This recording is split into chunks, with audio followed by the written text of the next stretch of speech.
Here is the Australia Day message from Governor-General Quentin Bryce. Hello.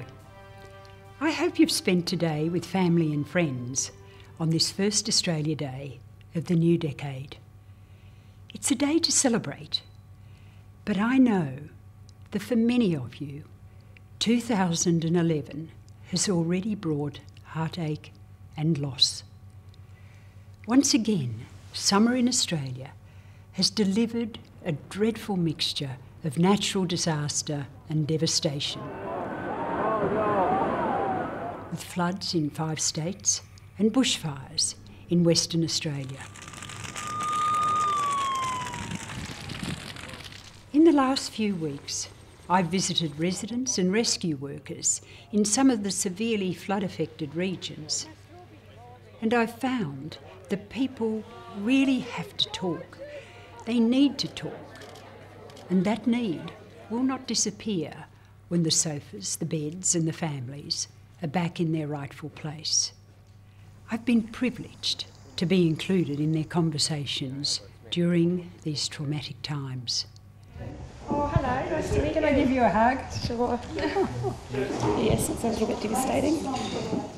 Those of us who haven't experienced such pain can still play an important role in the months and years to come by sitting and listening, holding a hand, patting a back, just being there on the end of a phone.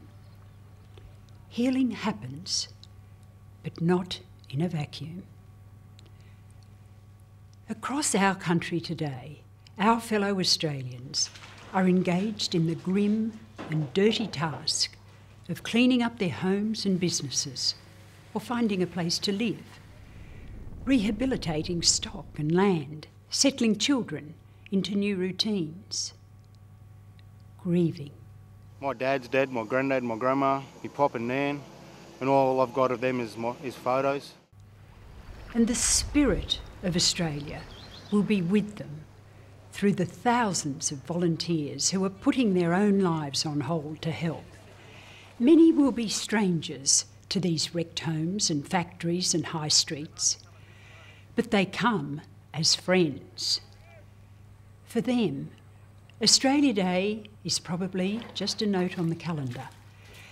But what they are doing for their fellow Australians is what our country is really all about.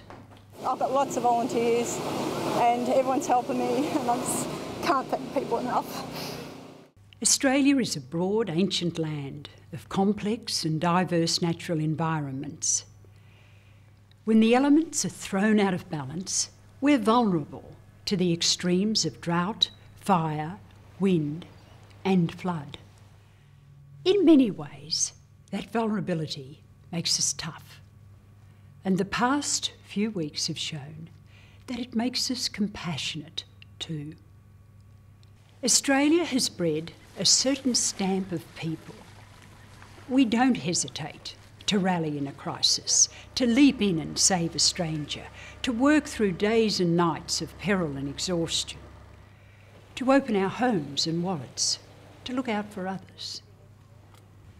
Further afield, we are touched by what we see and read, and we ask, what can I do to help? The answer is a lot. Across the nation, Australians have donated their time, money, goods and homes to perfect strangers. We need to ensure that generosity will extend beyond the initial shock and sympathy. There is a certain courage in what we do when faced with such appalling adversity. I see it often in little country towns, in the sick and the caring, in Afghanistan. Your Excellency, I present to you Corporal Benjamin Robert Smith, awarded the Victoria Cross for Australia. And what an honour it is for me to invest you with it, to pin it onto your chest, and to say on behalf of all Australians how proud we are of you, how much you mean to us. there is also dignity, resourcefulness, optimism and good humour. We're a vast mix of people and influences, and yet we each have our own idea of what it means to be an Australian. On this Australia Day, let's shine the light on what we are and what we're capable of. We have a deep and infinite store of talent, spirit and goodwill. If we celebrate that today, we are a stronger nation for it. Thank you, Australians. You make me proud and hopeful.